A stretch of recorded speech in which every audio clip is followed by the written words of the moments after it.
क्या हाल है वीरो। पिछली वीडियो नहीं देखी है तो प्लीज एक बार जाकर चेक कर दो, हेल्थ पैराडाइज वाली। उसके अलावा लुकिज्म, मैनेजर किम, कोस्टिज्म, हेल्थ पैराडाइज तो है ही, प्लीज एक बार जाकर चेक करो। बाकी इस वीडियो को स्टार्ट करते हैं। स्टार्ट करने से पहले प्लीज इस चैनल पे अगर पहली बार हो तो सब्सक्राइब कर दो, वीडियो को लाइक कर दो और एक प्यारी सी कमेंट ड्रॉप कर दो। चलो स्टार्ट करते हैं। एपिसोड स्टार्ट होता है और हम देखते हैं ये जो बच्चे है, मतलब ये साइगिरी है, वो अपने बाप को अपने सपने में देख रही होती है और उसका बाप उसको घूर रहा होता है, जिसे देख के ये डर जाती है और फिर एकदम से उठती है और उसके सामने ये आदमी होता है और ये गेंजी दोनों। और ये बंदा कहता है कि तेरे को पॉइजन वाली बटरफ्लाई ने काट लिया था, फलाना धमकाना। हल्का फुल्का मतलब नॉर्मल बटरफ्लाई थी लेकिन उसने काट लिया था, इस चक्कर में तो थोड़ा सा बेहोश होगी। उसके अलावा बाकी लोग कहे, इतने में बंदी खड़ी होती है और बाहर जाती है और ये देखती है कि यहाँ पर ये सारे लोग कुछ ना कुछ कर रहे होते हैं। गाबी मारू मस्त खाना बनाने की कोशिश कर रहा है। ये मोटा वाला बंदा अपने कुछ इन्फो वगैरह ढूंढ रहा है और वो बंदी सुपरवाइज कर रही होती है, जिसपे लड़की पूछती है लेकिन तेरे को तो लेट हो रही थी, टाइम नहीं है। जिसपे ये बंदा कहता है गाबी मारू कि अरे मैं देख लूंगा, इतनी कोई बड़ी बात नहीं है। उसके बाद हम देखते हैं ये लोग खाने की बात करते हैं और फिर खाना इस बंदे ने यहाँ पर छोटे छोटे पौधे हैं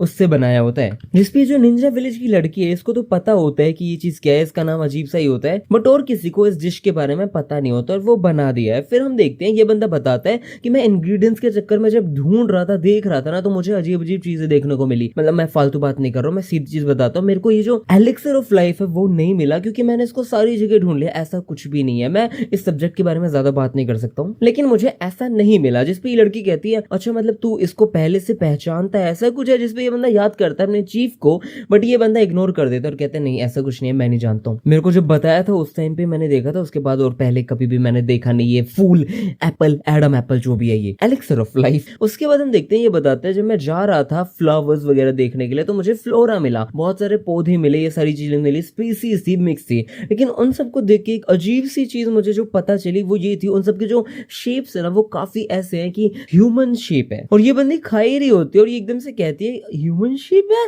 तो हमें ये सब खिला रहा है। लेकिन ये कहता है अरे मैंने वो वाले पौधे नहीं तोड़े, मैंने दूसरे तोड़े थे, ये फ्रूट्स अलग हैं। लेकिन हमें पता चलता है कि यहाँ पर ये जो मोटे वाले भैया होते हैं ये कह रहे होते हैं कि हमें ज्यादा इलस्ट्रेशन वगैरह के ऊपर इतना परेशान नहीं होना चाहिए क्योंकि यहाँ पर बहुत ही ज्यादा अजीब अजीब चीजें हैं। जैसे कि ये जो मूर्ति वगैरह है, बुद्धा की मूर्ति है, जो भी मूर्ति है, ये रिलीजियस बिल्कुल भी नहीं है। ये मूर्ति बिल्कुल मॉन्स्टरस है। ऐसा मान लो कि अजीब तरीके से ये मूर्तियां बना रखी हैं, अजीब तरीके से हंस रही हैं, अजीब शेप में है। ये पता नहीं कब से यहाँ पर है। इन मूर्तियों की शेप भी अजीब है, आदमी की आदमी नहीं है, औरत की औरत नहीं है। बहुत अजीब मूर्तियां हैं यार, अजीब अजीब तरीके से चिपकी हुई है। इसका मतलब ये है कि यहाँ पर अगर कोई रहता है, उसने किसी क्ले से बनाया या जो भी चक्कर है, तो अजीब सी बात है वो कैसे रह पा रहा है। लेकिन ये लड़की बताती है कि मैं एक्चुअली कुछ कहना चाहती हूँ, यहाँ पर मेरे हिसाब से आदमी और इंसान नहीं रह सकता क्योंकि जिन भी मॉन्स्टर्स को मैंने काटा उसमें एक चीज अजीब थी, उनके पास ऑर्गन्स वगैरह ठीक है लेकिन एक चीज की कमी थी और वो जो उनका वो इतने में ये कहता है अच्छा रिप्रोडक्टिव ऑर्गन नहीं था। ये कहती है हाँ मतलब नहीं था, वो नहीं था।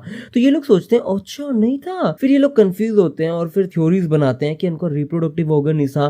तो ये लोग अजीब अजीब तरीके से, इनकी शेप स्टाइल सब कुछ अजीब है, कुछ के मॉन्स्टर्स बने पड़े हैं, कुछ का अजीब स्टाइल है। लेकिन इतने में अपना गाबी मारू कहता है और इसका मतलब ये है कि इमॉर्टलिटी के बिल्कुल पास आ रखे हैं, क्योंकि अगर ये लोगों के पास रिप्रोडक्टिव ऑर्गन नहीं है तो ये तो पक्का यही हो सकता है ना कि बहुत टाइम से जी रहे हैं या फिर जितने भी लोग हैं जिए जा रहे हैं। इसका मतलब एलिक्सर ऑफ लाइफ इधर ही है, हमें यही मिल सकता है। और हमें जैसे ही एलिक्सर ऑफ लाइफ मिल जाएगा, हमें पार्डन मिल जाएगा, हम बच जाएंगे। इतने में लड़की कहती है हाँ तब तक अगर मरे नहीं तब तक तो हाँ। फिर बाद में हम देखते हैं लोग बात करते हैं, फिर हम मिलके ढूंढते हैं, जो भी चीजें कर लेंगे, इकोलॉजी पढ़ेंगे, सारी चीजें समझेंगे। ये चीजें काफी डेंजरस होने वाली है लेकिन इनके पास इसके अलावा कोई और क्लू भी नहीं है, तो ये लोग निकल पड़ते हैं। और फिर हम देखते हैं साइगिरी अपने मस्त यहाँ पर बैठी होती है और यही सोच रही होती है कि चीजें कैसे करनी है, कैसे क्या करना है, अपनी स्वॉर्ड से कितने लोगों को मारना है और कैसे बच के निकलना है। इतने में यहाँ पर आ जाता है गोजो दोनों, और गोजो दोनों आकर सिंपल सी एक दो बातें करता है, जिसमें मैं बहुत सरल भाषा में बताऊं तो कह रहा होता है तो चोरी की जात है, तू चुपचाप बोले करना है। आई एम सॉरी। इस बंदे ने यहाँ पर आके बोला कि अरे साइगिरी जी कैसे हो आप एक्चुअली है ना यहाँ पर मत रुको, मैं यहाँ पर सारी चीजें संभाल लूंगा। और वैसे भी पता है जो मेरा क्रिमिनल मर चुका है तो मैं यहाँ पर इसको भी संभाल रहा हूँ, मैं गाबी मारू को भी संभाल लूंगा। मुझे नहीं लगता कि आपको कुछ भी करने की जरूरत है। आप स्पोर्ट्समैन से पहले आप यामाडा क्लैन की मेंबर हो, वहां की एक वंशज हो, लड़की हो, भाई छोरी हो, तो आपको घर जाना चाहिए। आप ये सारी चीजें नहीं संभाल सकते हो। जिसपे ये बंदी मना कर देती है और कहती है इट्स ओके यार, मैं चीजें संभाल लूंगी, इतनी भी ज्यादा मुश्किल नहीं है चीजें, इट्स ओके फाइन, ठीक है, मेरे पास स्किल्स हैं, ये स्वॉर्ड है, मैं संभाल सकती हूँ। इतने में ये बंदा कहता है आप अपने आप से मजाक कर रहे हो, मुझे पता है, आप कोशिश कर रहे हो बिल्कुल अटल होने की, लेकिन आप कुछ नहीं कर सकते इस जगह पे। यहाँ पर जो जरूरत है वो है एक्सेप्शनल स्किल्स इन बैटल्स वाली। आपके पास बेशक exceptional skills in sword sword है लेकिन बैटल्स वाली स्किल्स आपके पास नहीं है, इसलिए मैं आपको कहना चाहता हूँ प्लीज आप है ना यहाँ से शांति से घर की तरफ निकल जाओ, वो आपके लिए बेस्ट रहेगा यार। और वैसे भी आप देख रहे हो ये स्वॉर्ड आपकी नहीं है, आपने कहीं से उठा लिया, आपकी जो खुद की स्वॉर्ड है वो टूट चुकी है। और यामाडा क्लैन की स्वॉर्ड जो होती है वो खुद का दिल होता है, हर्ट होता है, और अगर वो टूट चुका है तो आप नहीं कुछ कर सकते हो, आप नहीं संभाल सकते हो। इसलिए मैं आपको वापस कह रहा हूँ साईगिरी जी, कृपया करके आप घर के लिए निकल जाइए, मैं वापस कह रहा हूँ निकल जाइए। इतने में यहाँ पर ये मोटे अंकल आते हैं और ये भाई साहब कहते हैं कि अगर साईगिरी चाहेगी तो भी वो जा नहीं पाएगी, क्योंकि मुश्किलें बहुत आएंगी, क्योंकि वहां पर समुद्र में वो अपने मुंह की खाएगी। मेरी बात समझो भैया, बात ऐसी है जितने भी समुराई यहाँ आते हैं वो सारे के सारे वापस जा नहीं पाते, बहुत मुश्किल हो जाता है काम। इसलिए मुझे नहीं लगता कि जो जो लोग जा रहे हैं उनको इजीली रास्ता मिल जाएगा। और अगले सीन में हम देखते हैं यहाँ पर दो लोग और है, एक तो गार्ड है और एक क्रिमिनल है। अब यहाँ पर ये जो गार्ड है ना, ये बंदा चप्पू चप्पू चरखे चलाया जा रहा है, बट हम देखते हैं ये बंदा साफ साफ कह रहा है कि हम इस फालतू के आइलैंड से बाहर निकलते हैं, बाकी मैं संभाल लूंगा जैसे जो होने वाला है। लेकिन जो क्रिमिनल है ये बोलता है समुराई कितने फुद्दू होते हैं यार, इनको समझ नहीं आ रहा, ये जो करंट चल रहा है पानी वाला ये बिल्कुल अलग साइड पे चल रहा है, ये ऐसा करंट है जो तुम्हें दूसरी साइड लेके जाएगा, वापस उसी आइलैंड पे लेके जाएगा, तो फालतू में मेहनत करने की जरूरत नहीं है बाबा। और यहाँ पर ये जो क्रिमिनल है ना, यहाँ पर ये कह रहा होता है कि भाई साहब मेरे दादा ने मुझे ये सारी बात बताई थी कि करंट कैसे कहाँ जाता है, तो मुझे ये सब पता है। और यहाँ पर ये जो गार्ड है ना, ये बंदा कह रहा होता है बाकी के जितने भी क्रिमिनल्स है ना उन सब में से सिर्फ तेरे को सबसे ज्यादा हक है जीने का, इसलिए जब हम वापस जाएंगे तो मैं शॉगनेट से बात करूंगा कि वो तेरे को फ्री कर दे, रिलीज कर दे, छोड़ दे, क्योंकि तेरे को एक्चुअली हक है। और यहाँ पर हम देखते हैं इस बंदे का नाम निकुरा ऐसे करके कुछ है, इस क्रिमिनल का नाम। और ये कह रहा होता है वाह यार, इतने में हम देखते हैं इन लोगों को बोट्स वगैरह दिख जाते हैं, शिप्स वगैरह, और ये लोग खुश हो जाते हैं, ये सोचते हैं शायद अब हम निकल जाएंगे। बट ये एकदम से देखते हैं कि ये शिप्स वो सारी हैं जो सारी निकलने की कोशिश कर रही थी इस आइलैंड से, और सारी तबाह हो चुकी है। और यहाँ पर एक मॉन्स्टर आता है और वो बुरी तरह हंस जाता है। ओ भाई डर लग गया मुझे। और यहाँ पर बुरी तरह पता नहीं कैसे मॉन्स्टर्स हैं, ये सारे घूम ही रहे होते हैं, बट हम देखते हैं इन मॉन्स्टर्स की शेप है ना वो काफी हद तक स्पर्म जैसी है, if you don't mind if I say that word, लेकिन वैसी है। इतने में हम देखते हैं मॉन्स्टर अटैक कर देता है, ये लोग अपनी बोट से दूसरी बोट पे चले जाते हैं और ये लोग बात कर रहे होते हैं कि क्या पागल है क्या, ये स्वॉर्ड मत निकाल, ये लोग बहुत सेंसिटिव है। मतलब मॉन्स्टर्स अटैक कर देते हैं क्योंकि बहुत ज्यादा सेंसिटिव चीजें होती हैं, ये स्वॉर्ड वगैरह रिफ्लेक्ट कर देती है। और यहाँ पर ये सारे के सारे मॉन्स्टर्स सेम शेप में होते हैं, विच इज मैंने जो भी बताई स्पर्म। बट फिर हम देखते हैं यहाँ पर बुरी तरह कटाई चल रही होती है, इन सबकी बुरी तरह छटाई चल रही होती है। और ये बंदा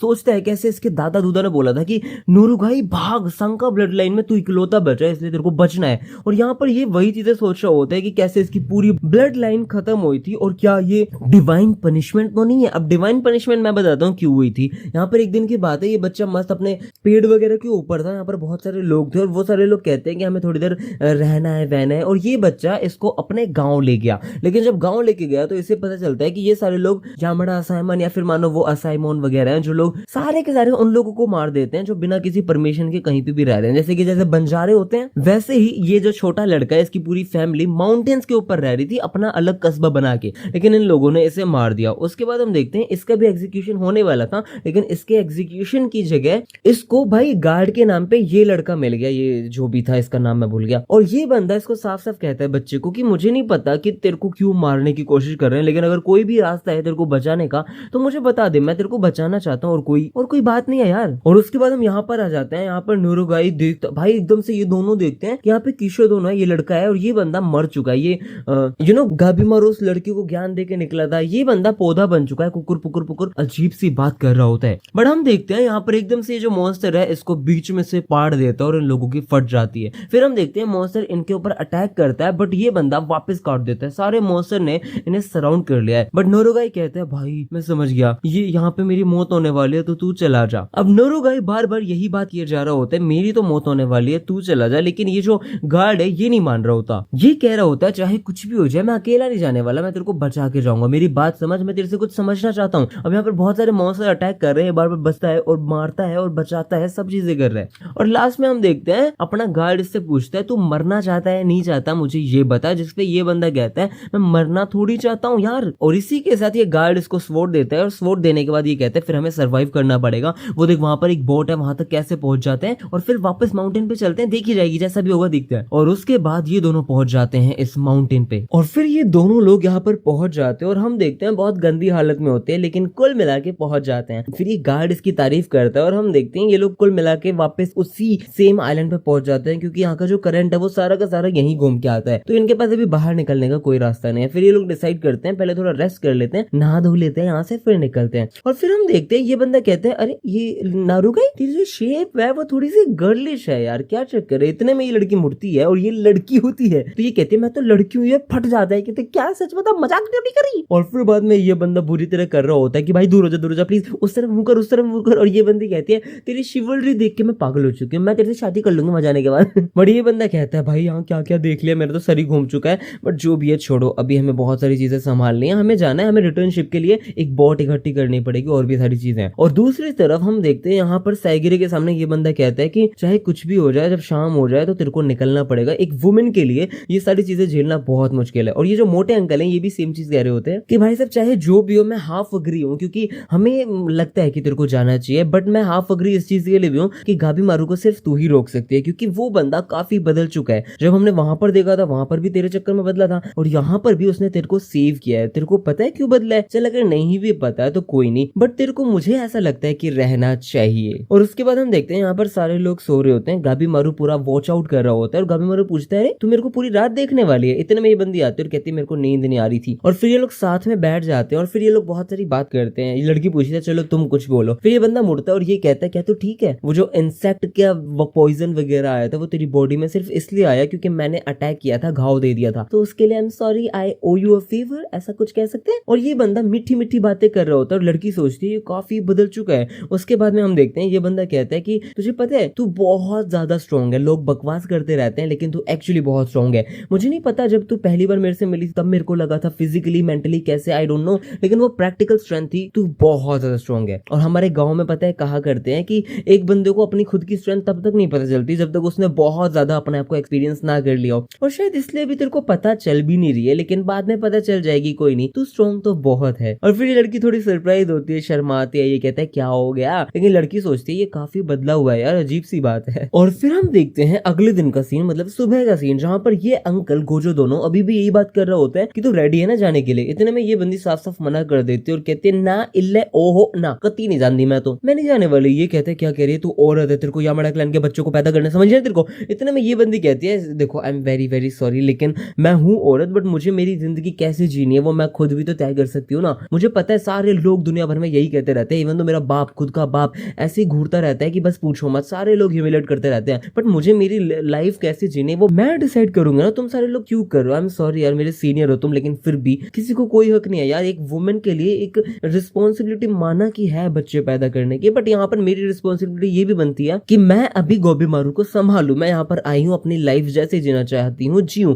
इतने में ये बंदा कहता है बहुत बकवास नहीं कर रही है, बट ये बंदी साफ साफ इसके सामने बैठ के माफी मांगती है और कहती है आई एम सॉरी आप सीनियर हो, लेकिन फिर भी मैं यहाँ से नहीं जाने वाली, मैं इनएक्सपीरियंस हूँ, वीक हूँ, बट मुझे माफ कर दो। और यहाँ पर गोबी मारू ने बोला था कि कोशिश करते रहना चाहिए यार, तू काफी ज्यादा स्ट्रॉन्ग है। इतने में हम देखते हैं लड़की बताते हैं कि आदमी हो, औरत हो, क्रिमिनल हो, गार्ड हो, सबके पास अपने खुद के तरीके होते हैं जीने के, तो मुझे लगता है मेरे पास भी खुद का अपना तरीका होना चाहिए। इतने में ये बंदा गुस्सा हो जाता है और ये हंसता और कहता है एक औरत इतनी बकवास कर रही है, रुक जा। और ये बंदा सीधा स्वॉर्ड निकाल के मार देता है, बट हम देखते हैं ये बंदी उसकी स्वॉर्ड ही ले लेती है, इसका पूरा अहम ईगो सब टूट जाता है। और ये बंदी कहती है यार आपको पता है स्वॉर्ड तो रखो, मुझे नहीं चाहिए। और ये बंदा स्वॉर्ड छीनता है। इतने में हम देखते हैं इसके पीछे एक बहुत बड़ा ये वाला घतोत्कच वाला मॉन्स्टर आ चुका है और ये बंदा लिटरली एक अटैक में इसका पेट फाड़ देता है और खत्म। ये वाला एपिसोड यही खत्म। Thank you for watching my video. जल्दी से इस चैनल को सब्सक्राइब कर दो, वीडियो को लाइक कर दो। लुकिज्म, मैनेजिज्म, गॉसिज्म सारा जाके चेक कर लो। बाय।